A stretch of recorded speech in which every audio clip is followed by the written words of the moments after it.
Assalamualaikum warahmatullahi wabarakatuh. Bismillahirrahmanirrahim. Hamdan wa thana'an laka ya Allah, salatan wa salaman laka ya Habiballah, wa ala alika wa ashabika ya khaira khalqillah laka ya Rasulullah, wa li jami' man ittabu'adinaka ya Habiballah haqiqatan min ladun Adam ila yaumil qiyamah. Wa nakhusu khususan minhum ila hadratus Syekh Muhyiddin Ibn Arabi qaddasallahu sirrahu radhiyallahu lana wa lahumul Fatihah. A'udzu billahi minasy syaithanir rajim. Bismillahirrahmanirrahim. Alhamdulillahi rabbil alamin arrahmanir rahim maliki yaumiddin. Iyyaka na'budu wa iyyaka nasta'in.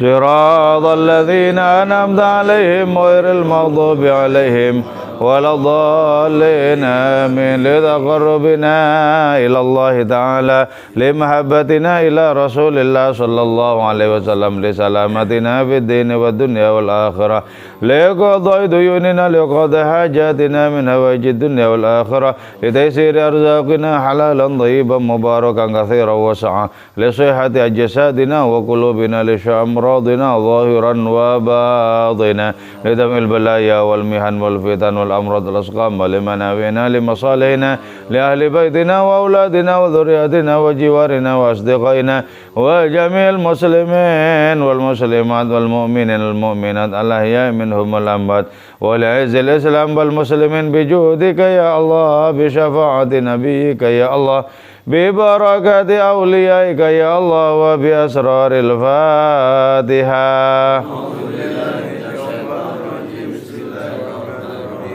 Alhamdulillahi rabbil alamin arrahmanir rahim maliki yaumiddin. Iyyaka na'budu wa iyyaka nasta'in ihdinas siratal mustaqim. Waladdallin amin. Qala al-musannif rahimahullahu ta'ala wa nafa'ana bi'ulumihi wa maddana bi asrarihi wa fadha alaina min barakatihi wa bikum amin. Bismillahirrahmanirrahim. Man, adapun orang, arafa ialah mengenal itu orang, al-haqqah terhadap Allah subhanahu wa ta'ala, istaghala maka sibuk itu man bihi dengan Allah, anil khalqi dibandingkan dengan makhluk. Oke ya, ini simpel. Orang yang kenal Allah pasti kesibukannya itu dengan Allah, bukan dengan makhluk. Sebaliknya, kalau orang-orang sibuk dengan makhluk, itu tandanya tak kenal Allah. Gitu ya. Ini penjabarannya bisa panjang. Kenal Allah Ta'ala itu misalnya ya, kita kenal sifatnya, maha sayang, maha pengasih kepada diri kita, kepada makhluk-makhluknya. Kita kenal namanya Allah Al-Khaliq yang menciptakan segala-galanya, termasuk juga menciptakan kita. Kita kenal namanya Ar-Razzaq yang memberikan rezeki, termasuk kita merasakan diberi santunan rezeki oleh Allah Subhanahu wa ta'ala. Al-Muhyi yang menghidupkan, kita dihidupkan oleh Allah Ta'ala. Jadi kenal sifatnya, kenal namanya, kenal af'alnya atau tindakannya itu loh. Itu namanya kenal Allah Ta'ala. Nah, orang yang betul-betul kenal Allah, maka orang itu dapat dipastikan meyakini bahwa Allah itu segala-galanya. Segala-galanya. Jadi jangan sampai kita sudah kenal seperti itu, kita tidak urus. Hubungan kita dengan Allah itu bagus atau berkarat. Jangan sampai kita tidak urus. Kita harus senantiasa memperbaiki hubungan spiritual kita dengan hadiratnya itu. Tandanya kita betul-betul kenal Allah Ta'ala kalau begitu. Kalau orang ya cuma tahu Allah Ta'ala, itu berarti pengetahuan tidak meresap di hatinya. Belum tentu sibuk dengan Allah.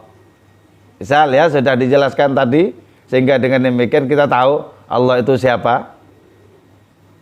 Tentu saja tidak mungkin akan paham keseluruhan tentang Allah, gak mungkin. Bahkan tidak ada satupun makhluk yang paham betul tentang keutuhan Allah Ta'ala, itu gak ada itu. Bagaimana mungkin yang partikular bisa paham yang universal, yang juz'i akan paham yang kulli, gak mungkin. Tapi kalau sebagian kecil, ya kita tahu, karena Allah sendiri yang memberikan tahu kepada diri kita. Nah, kalau hanya kita berbekalkan tahu, boleh jadi kita malah tetap sibuk dengan makhluk-makhluk, sibuk dengan segala sesuatu yang lain. Jadi ini yang ditekankan adalah arafah, yaitu kenal. Kenal itu berarti sudah meresap di dalam hati, itu kenal. Sehingga kita merasakan adanya kedekatan kita dengan Allah, itu namanya kenal. Sama dengan kita misalnya punya teman akrab, itu kenal itu. Bukan hanya tahu. Kalau tahu itu ya sekedar tahu namanya, pekerjaannya apa, dan tidak ada hubungan emosional apapun. Hanya sekedar tahu. Tapi kalau kenal, kita terlibat terhadap orang yang kita kenal itu. Dan dia terlibat dalam kehidupan kita juga. Itu kenal. Kenal. Jadi orang yang kenal Allah Subhanahu wa Ta'ala tidak mungkin akan sibuk dengan makhluk-makhluk, dengan apapun yang lain. Terus kalau sudah begitu, wangqata'at hawajisuhu, orang itu akan terputus dari bisikan-bisikan nafsunya, terputus. Nafsunya mau ngajak apa, membayangkan ini itu, terputus. Kenapa? Ya lantaran sudah sibuk dengan Allah itu, sehingga nafsu tidak memiliki kemungkinan untuk beroperasi. Sudah terputus, dengan sendirinya terputus. Termasuk juga hubungan dengan dosa-dosa terputus. Bukan karena anti dosa, tapi memang sudah tidak punya selera. Tidak punya selera terhadap dosa-dosa, itu tidak punya selera sudah. Karena apa? Karena fokus hubungannya itu dengan Allah Ta'ala, hanya sibuk dengan hadiratnya. Jadi karena itu yang perlu kita lakukan otokritik ke dalam adalah seberapa kenal kita kepada hadiratnya, seberapa tertarik kita kepada hadirnya, melebihi rasa tertarik kita kepada yang lain, gitu loh. Ayo, seberapa tertarik engkau, katakan kepada diri sendiri, seberapa tertarik engkau kepada Tuhanmu, kepada Tuhan semesta alam, seberapa tertarik, jangan sampai kau lebih tertarik kepada yang lain-lain, gitu. Walam yasgha bi qalbihi ila khatirin yad'uhu ila ghairihi. Orang itu sudah tidak mau lagi mendengar adanya bisikan untuk jatuh hati kepada yang lain, enggak mau mendengar. Enggak mau mendengar. Itu loh menawan, itu loh memukau, senang itu loh, senang ini loh. Itu sudah tidak mau mendengarkan begitu-begitu lagi. Makanya seorang sufi mengatakan, semenjak aku kenal kepadamu ya Allah, maka pantangan bagiku untuk tertarik kepada yang lain. Gitu. Jadi titik tekannya adalah seberapa kenal kita. Ayo kita ajak terus berkenalan diri ini dengan asal usulnya. Ayo berkenalan terus dengan kampung asal usulnya, dengan awal dan akhirnya. Ayo kita bawa terus untuk bisa berkenalan, gitu. Sehingga akhirnya kita merasakan bahwa yang terakrab dari segala-galanya di hati kita itu tak lain adalah Allah Subhanahu wa Ta'ala. Wa yasiru minal khalqi ajnabiyan. Kalau orang sudah suntuk, sudah kenal kepada Allah Ta'ala, maka di hadapan makhluk-makhluk itu terasa terasing. Ajnabi. Ajnabi itu orang yang bukan mahram, gitu loh. terasing. Sementara pada saat yang bersamaan merasa sangat intim dekat dengan Allah Ta'ala. Jadi kalau sudah seperti itu, pasti dengan makhluk itu merasa terasing. Maka kata kitab hikam, tanda-tanda bahwa orang itu akan dipilih sebagai kekasihnya, mula-mula orang itu akan merasa terasing dari makhluk-makhluk. Terasing. Bukan tidak tahu, ya tahu, tapi sudah nggak di hati itu loh, nggak ada. Kalau sebelumnya di hati itu berisi macam-macam tuh ya, bukan hanya berisi manusia, berisi aksesoris, berisi kendaraan, berisi akik dan lain semacamnya, berisi macam-macam. Nah, ketika sudah mulai tertarik kepada Allah Ta'ala, terasing semua itu. Nah, itu tanda-tandanya kita ditarik oleh Allah Ta'ala untuk mengenal dan mendekat hadiratnya. Gitu. Jadi karena itu kita berikhtiar untuk apa? Untuk mengusir dari dalam hati berbagai macam pujaan yang lain. Oh, usir, apakah itu pekerjaan, apakah itu rezeki atau apa saja. Jangan sampai menempati, jangan sampai bermukim di hati kita. Hati kita hanya untuk persemayaman Allah Subhanahu wa Ta'ala. Qalbul mu'min arsyullah, hati orang beriman istananya Allah, gitu. Memang makhluk-makhluk tidak kelihatan, tapi tempat tidur kelihatan terus, sama saja. Jadi ya memang nggak ada, dicek di hatinya nggak ada kulkas, cek nggak ada akik, dicek nggak ada mobil, coba cek bantal dan tempat tidurnya, ada ternyata.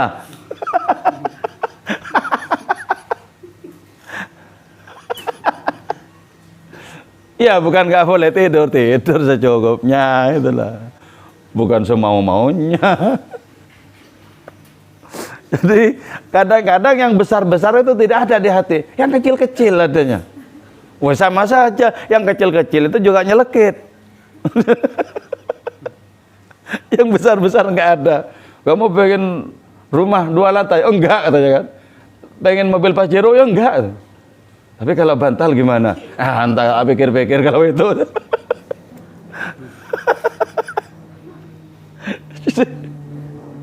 Jadi itulah ya. Kita perlu apa? Perlu menambah porsi di dalam hubungan kita dengan Allah Ta'ala, dan mengurangi porsi untuk nafsu diri sendiri, untuk makhluk-makhluk kurangi porsinya, untuk Allah ditambah dong porsinya. Imam Syafi'i itu ya kita ini hanya sebagai orang-orang yang penuh tabarrukan lah ya, berbicara tentang para wali itu ya. Imam Syafi'i itu kalau di luar bulan puasa hatam Quran sehari hatam sekali. Kalau bulan puasa sehari 2 kali. Jadi kita sebulan belum tentu 1 kali. Belum tentu 1. Jadi orang itu semakin dekat kepada Allah, makin banyak porsi waktunya untuk Allah. Wa yasfu waktuna lillah. Asa ta'ti bisyarati, moga-moga datang kabar gembira bagi kita. Apa itu? Wa yasfu waktuna lillah, ketika waktu kita mutlak hanya untuk Allah. Gitu loh. Mutlak untuk Allah tuh. Itu enggak campur gelir-gelir yang matanya tinggal putihnya aja itu. Menakutkan kalau tinggal putihnya. Itu. Aku ngerti potena.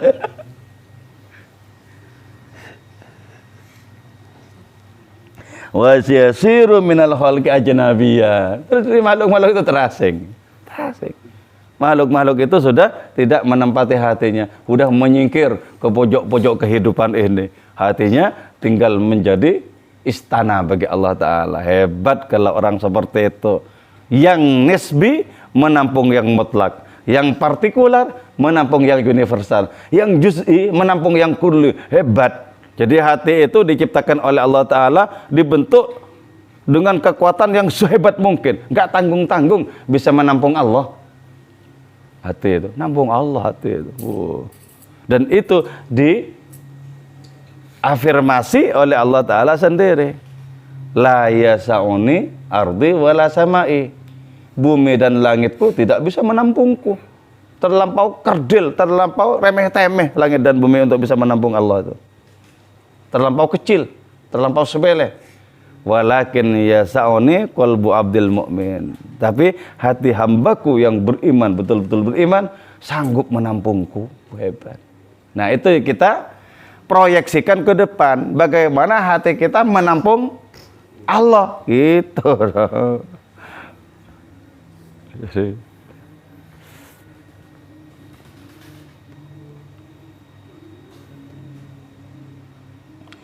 Nah, selanjutnya ya, wa min afatin nafsi barian. Orang itu sudah merdeka dari destruksi nafsunya sendiri, dari serangan nafsu buruknya, sudah merdeka. Orang itu bisa berkata, percuma kau lempar aku karena aku cakrawala. Hebat. Percuma kau lempar aku karena aku keluasan dan kedalaman samudra. Karena orang itu sudah sepenuh-penuhnya merdeka dari pukauan makhluk-makhluk, sudah merdeka. Jadi kita sambil ngaji begini, sambil berharap ya, sambil bermimpi, moga-moga Allah Ta'ala merealisasikan ya, gitu ya. Toh juga orang-orang wali yang tinggi derajatnya diangkat oleh Allah Ta'ala bukan karena amal mereka, tapi murni karena karunia. Jadi sama-sama mungkin. Sama-sama mungkin.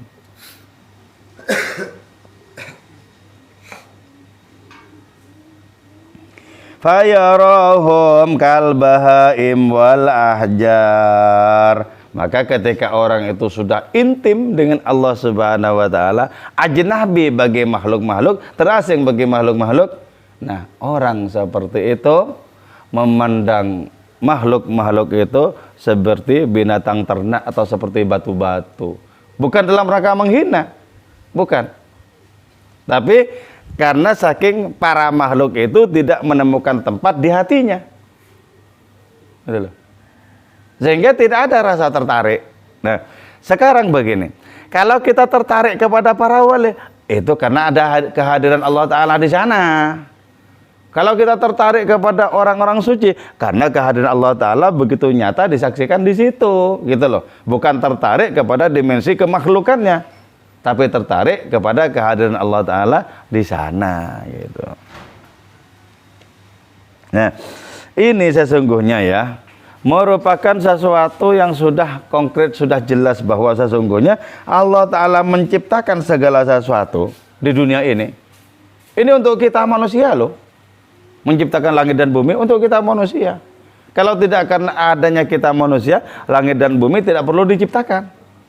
Nah, dan perhatikan baik-baik, Allah menciptakan manusia untuk diri Allah. Ya, artinya apa?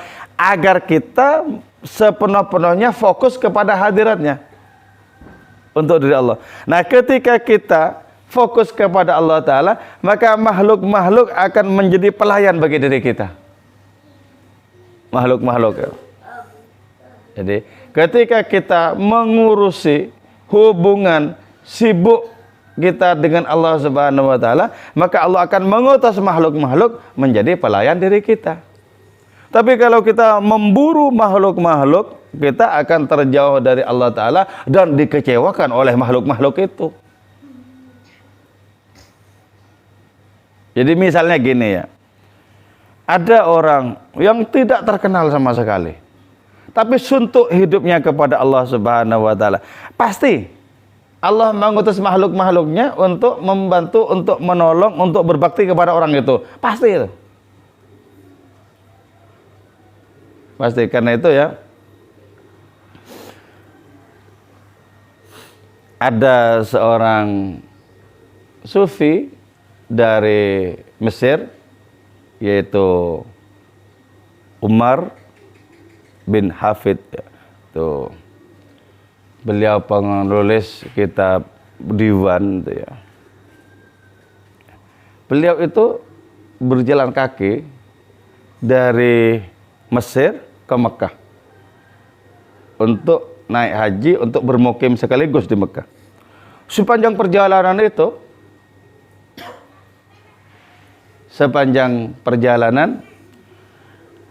harimau itu mendekat dan menawarkan diri untuk naik ke punggungnya.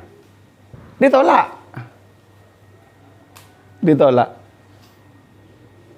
Artinya apa? Ketika orang fokus untuk Allah Ta'ala, Allah akan mengirim makhluk-makhluknya untuk melayani gitu loh. Tapi ditolak. Kenapa ditolak? Karena biar total perjalanan rohaninya kepada Allah Subhanahu wa Ta'ala ditempuh dengan kelemahannya sendiri.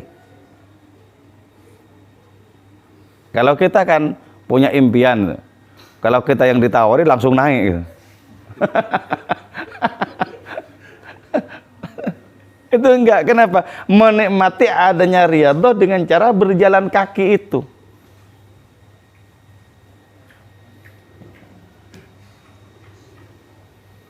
Jadi betapa sangat mengagumkan ya kalau kita mengisi hidup ini suntuk untuk Allah. Suntuk untuk Allah itu maksudnya kita tidak saja melaksanakan ibadah mahdhah. Misalnya cuman sholat, cuman puasa, ngaji Quran, zikiran. Bukan. Suntuk kepada Allah itu termasuk juga mengurusi lingkungan, mengurusi sekitar, mengurusi kawan-kawan dan lain semacamnya yang orientasinya, niatnya ya untuk Allah. Karena Allah gitu loh. Itu suntuk maksudnya. Jadi suntuk itu tidak hanya dipahami secara harfiah sebagai hablum minallah, hubungan kita dengan Allah Ta'ala. Tidak hanya itu. Tidak hanya itu. Karena itu ya, ada yang ngaji, ada yang burdahan, ada yang masak-masak, ya sama saja. Karena diperuntukkan hakikatnya untuk Allah Subhanahu wa Ta'ala. Sama saja. Tapi kalau tidur nggak sama.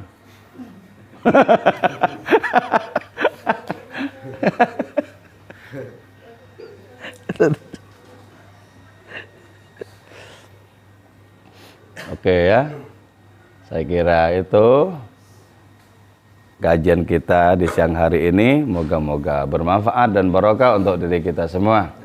Kita tidak bosan-bosan berdoa, moga-moga sisa umur kita semakin bernilai di hadapan Allah, bermartabat di hadapan hadiratnya, berguna bagi kehidupan sesama.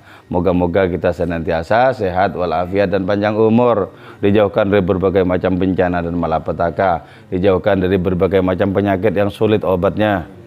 Moga-moga anak cucu keturunan kita menjadi orang-orang yang berbakti, bertakwa kepada Allah Subhanahu wa Ta'ala dan mengikuti tauladan Kanjeng Rasul Muhammad sallallahu alaihi wasallam. Moga-moga negeri kita Indonesia ini senantiasa damai dalam lindungan Allah Subhanahu wa Ta'ala. Wal afu minkum. Wassalamualaikum warahmatullahi wabarakatuh.